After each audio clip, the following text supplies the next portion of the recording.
Story 1. The Whispering Waves.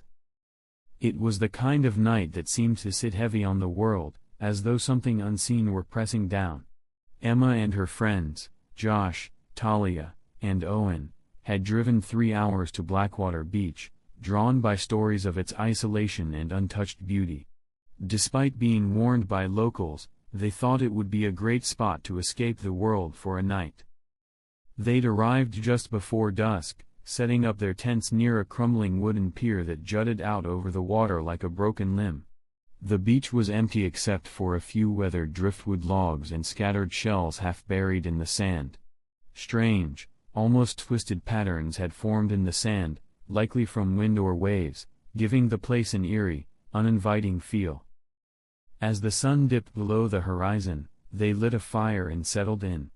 Owen strummed his guitar, Talia braided Emma's hair, and Josh poked at the fire with a stick, sending embers into the sky. They laughed, swapped ghost stories, and drank until they felt giddy with the thrill of being alone in the darkness. It was around midnight when Emma first noticed it. She was gazing out at the water, listening to the rhythmic pulse of the waves when she heard something, a faint, barely there whisper.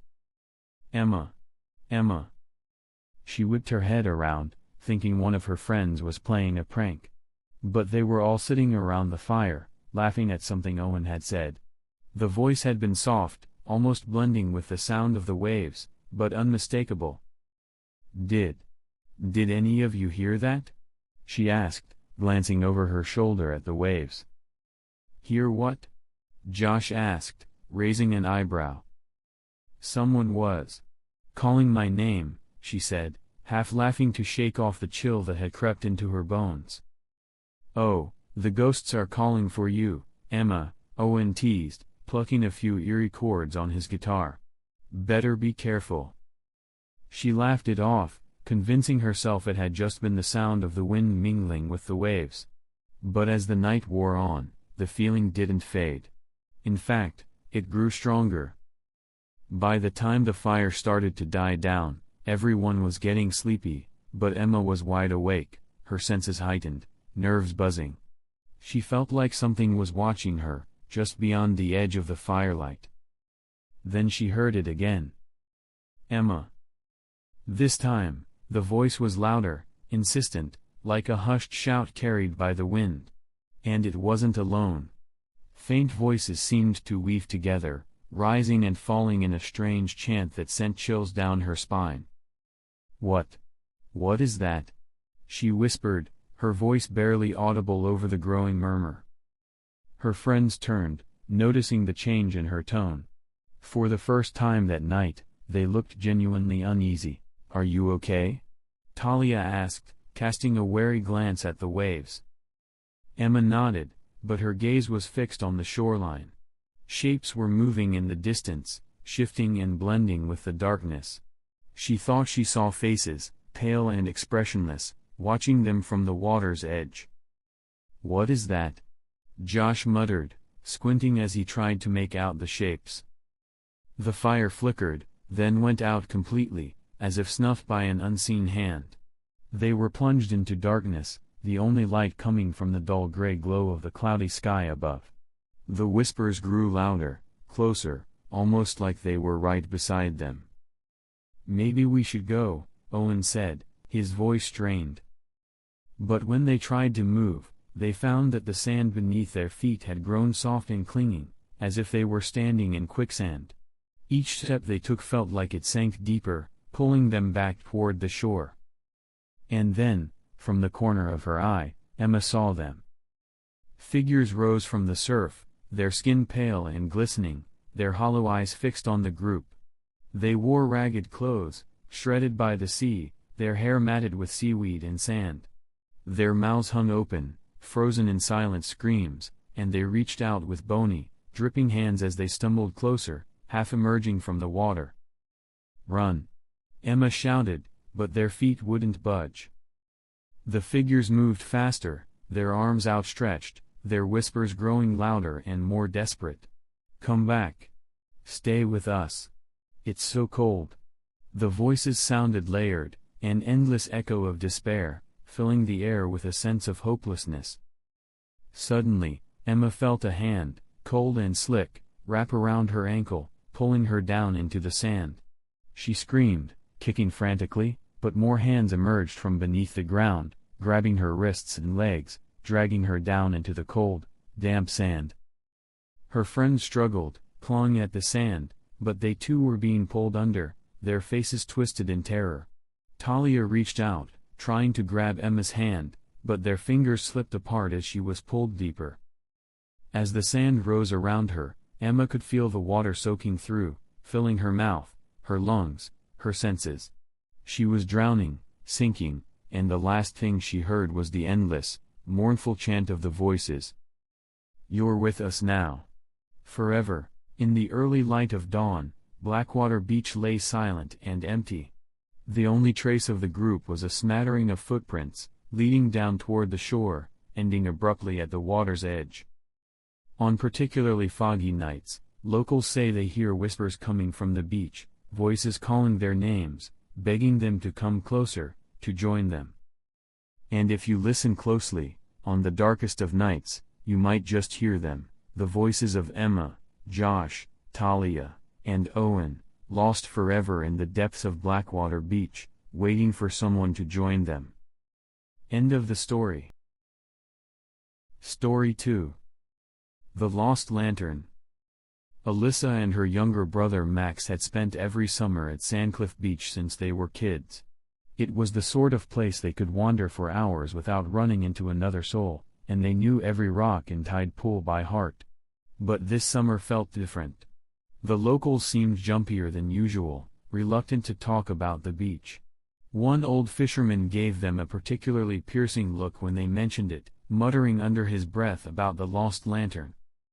Curious, Alyssa asked him about it. The fisherman fixed her with a glassy-eyed stare. "It's not something we speak of," he said, his voice low. "But if you must know. On nights when the waves go still and the sky is dark, a lantern appears. People say it holds the souls of those who were lost at sea. They're waiting, you see. Waiting for someone to bring them back." The story lingered in Alyssa's mind all day. That night, Max convinced her to explore the shore one last time before they left in the morning. Despite her unease, she agreed. They packed a flashlight and headed down to the shore. The sky was dark and cloudy, the waves rolling in softly, almost rhythmically. There was an eerie stillness that made Alyssa shiver. As they wandered the empty beach, Max suddenly stopped, crouching down near the water's edge. "Alyssa. Look at this," he whispered. Half buried in the sand was an old lantern. The metal was corroded and the glass cracked, but a strange, faint light glowed from within, flickering as though barely alive. "Why would this be here?" Max asked, reaching out to pick it up. "Don't," Alyssa hissed, pulling him back. She could feel an unsettling energy radiating from the lantern, and she didn't want to go anywhere near it. But Max's curiosity got the better of him. He ignored her warning, lifting the lantern. It felt heavy and ice-cold, and the light inside seemed to pulse, almost like a heartbeat. A strange sense of calm washed over him, as if the lantern was welcoming him. The wind picked up, and Alyssa thought she heard whispers on the breeze, faint voices calling out from every direction. "Do you hear that?" she asked, her voice barely above a whisper. Max nodded, his eyes fixed on the lantern's dim glow. He seemed entranced, lost in some faraway thought. "It's like they're calling for us," he murmured, almost as if in a trance. "Let's put it back and go," Alyssa insisted, glancing nervously around. But Max shook his head, taking a step forward, the lantern held high. The light grew brighter, casting long shadows across the sand. Alyssa tried to take the lantern from him, but the moment her fingers touched it, a strange chill shot through her hand, paralyzing it. She stumbled back, shaking, as the whispers grew louder. They tried to head back to their camp, but the shore seemed to stretch on endlessly, with no sign of their tent or the familiar landmarks they'd passed earlier. It was as though the beach had transformed, becoming a strange, twisted place that shifted with every step they took. We're lost, Alyssa said, glancing around frantically. Max, where are we? But Max didn't answer. His eyes were glassy, fixed on the flickering lantern.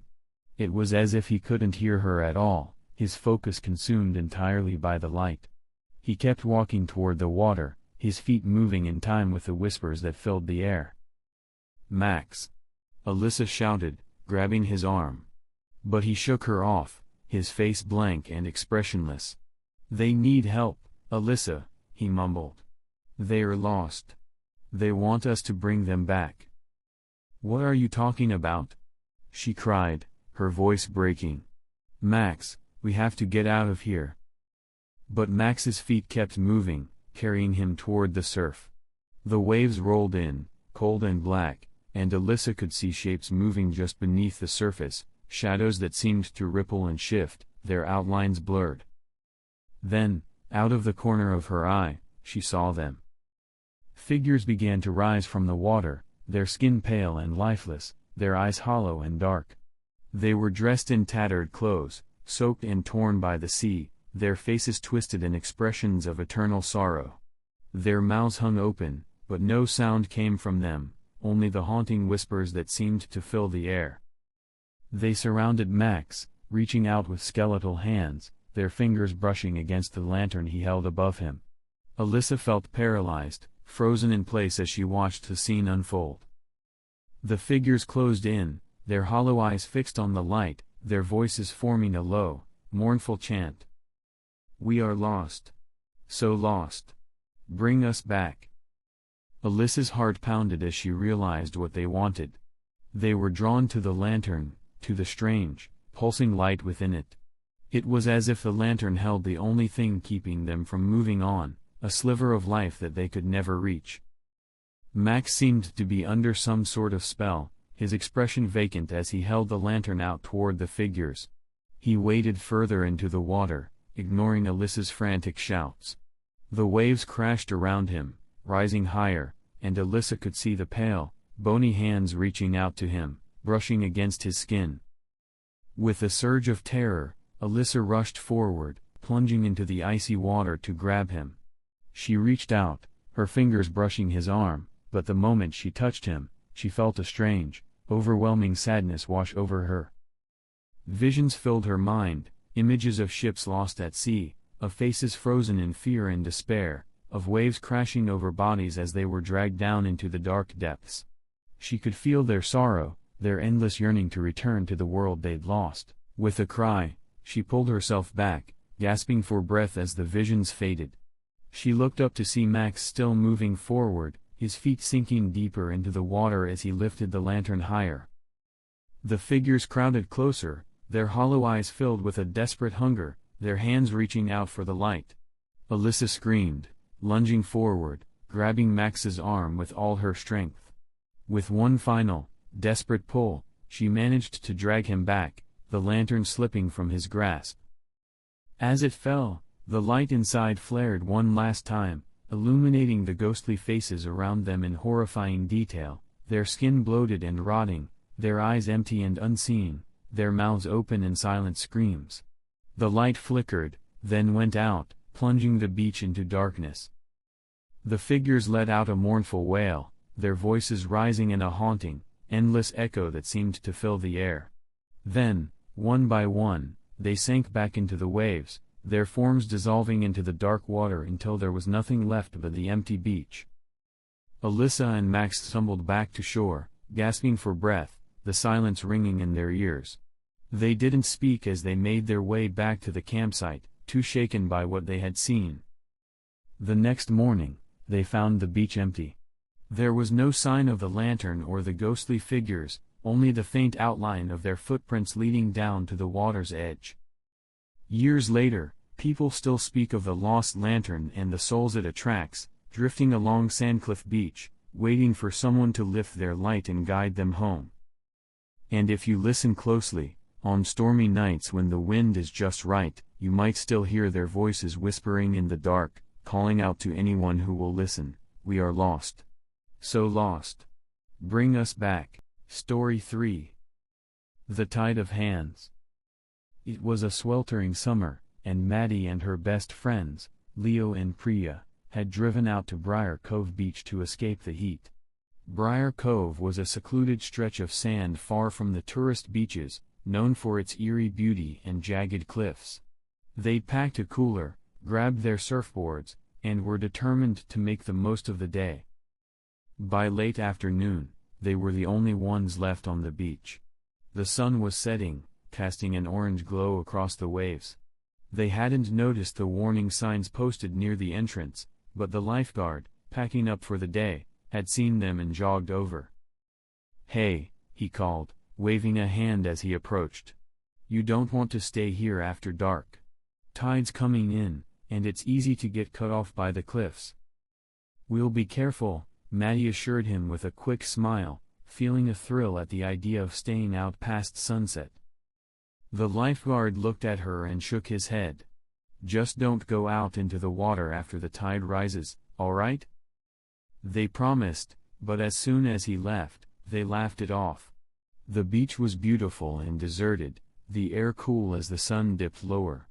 They stayed on the shore, enjoying the night as the sky deepened into twilight. The waves grew rougher, crashing harder against the shore, and they could hear a strange, almost rhythmic sound coming from the cliffs. It was like an odd, echoing slap. Slap. Slap, like hands clapping. "Do you hear that?" Priya asked, frowning as she turned toward the cliffs. "It's probably just the waves," Maddie said, though the sound made her uneasy. It wasn't like any wave she'd heard before, it was too rhythmic, too deliberate. The tide was starting to come in, reaching almost to their towels. The sky was darkening quickly, stars just beginning to peek through. But the sound was growing louder, closer, a series of slapping, thudding noises that echoed across the beach. Suddenly, Leo gasped, pointing toward the shoreline. "What is that?" Maddie followed his gaze, and her heart dropped. Dozens of dark shapes were emerging from the surf, crawling up onto the beach. They looked like hands, disembodied, pale, and covered in seaweed. Skeletal, bony fingers gripped the sand, pulling themselves forward in an endless, nightmarish crawl. The hands were moving together in unison, reaching out with an eerie determination as they clawed their way closer. Each hand had nails cracked and jagged, their skin darkened and wrinkled as if they'd been underwater for years. Maddie felt her stomach twist as she realized they were coming right toward them. Oh my God," Priya whispered, backing away, her eyes wide with horror. Leo grabbed Maddie's arm, his voice barely a whisper. "Run. Now." They sprinted toward the cliffs, their feet slipping on the damp sand as they ran. The hands seemed to sense their movement, speeding up, crawling faster as they chased them up the beach. Maddie chanced a glance over her shoulder and saw that the hands were multiplying, emerging in waves from the water, filling the shore. The tide was coming in fast, and with it, the tide of hands. They covered the sand, moving like a single, horrible creature, clawing their way forward with unstoppable determination. "Head for the rocks," Leo shouted, steering them toward a rocky outcrop along the cliff wall. They scrambled up the rocks, slipping and stumbling as they climbed. The hands followed, crawling up the rocks, their bony fingers scraping against the stone as they clawed their way closer. Maddie's heart pounded as they climbed higher, but she could still hear the slapping, scraping sound of the hands below, an endless tide of them moving relentlessly forward. They reached a ledge just above the reach of the tide and collapsed, gasping for breath. But the hands didn't stop, they reached the base of the rocks, piling on top of each other, forming a writhing mass as they tried to claw their way up. One hand, larger than the others, reached up higher, its fingers grasping for Maddie's foot. She kicked it away, feeling a sickening jolt as her foot connected with something that felt all too real, too solid. The hand fell back, but others took its place, reaching, grasping, relentless. The three friends pressed themselves against the cliff wall, trapped on the narrow ledge as the hands climbed higher. The slapping noise had grown deafening, echoing off the rocks, filling the air with the horrible sound of fingers scraping and scratching against stone. "Maddie, what are we going to do?" Priya whispered, her voice shaking. Maddie looked around desperately, her mind racing. There was no way down, no escape from the tide of hands. The sea was rising quickly, and they were running out of time. Suddenly, a memory surfaced, a story she'd heard as a child about Briar Cove. Her grandmother had told her that the beach was cursed, that it was haunted by the souls of sailors who had drowned in a shipwreck hundreds of years ago. Their bodies had washed ashore, but their hands had never stopped searching for land. Desperate, she shouted down at the hands, hoping that somehow, they could understand her. "Leave us alone!" she screamed, her voice echoing over the waves. "We don't belong here." The hands hesitated, their fingers pausing mid-climb. For a brief, hopeful moment, she thought they might listen, that they might leave them alone. But then, with a renewed fury, they surged forward, clawing their way up the rocks, their fingers reaching, grasping, relentless. Leo and Priya screamed, their voices blending with the sound of the waves and the slapping hands. The tide was almost at their feet, and they were running out of space. With one last, desperate look at her friends, Maddie made a decision. She turned and faced the sea, her voice filled with determination. "If you want someone, take me," she shouted. "But leave them alone." The hands paused, as if considering her offer. And then, slowly, they turned their attention to her, their hollow fingers reaching out, brushing against her skin. She felt a cold, sinking sensation as they wrapped around her ankles, her wrists, pulling her down toward the water. "Maddie!" Leo shouted, grabbing her arm. But she shook her head, giving him a sad, knowing look. "Go," she whispered. "Get out of here. Please." With tears in their eyes, Leo and Priya watched as Maddie was pulled down, her body disappearing beneath the writhing mass of hands. The last thing they saw was her face, calm and accepting, as the hands dragged her down into the depths. The tide receded, and with it, the hands disappeared, sinking back into the sea, leaving nothing but a quiet, empty beach. Leo and Priya climbed down from the rocks, stumbling over the sand, their hearts heavy with grief. They knew they could never return to Briar Cove, that they would forever be haunted by what they had witnessed. Years later, locals would whisper of a ghostly figure seen on the shore, a girl standing at the water's edge, her hands reaching out as if to pull someone, back from the depths. And on stormy nights, when the tide was high and the wind was fierce, they would hear it, the sound of hands, slapping against the rocks, still searching, still reaching, waiting for someone to pull them back to shore. End of the story.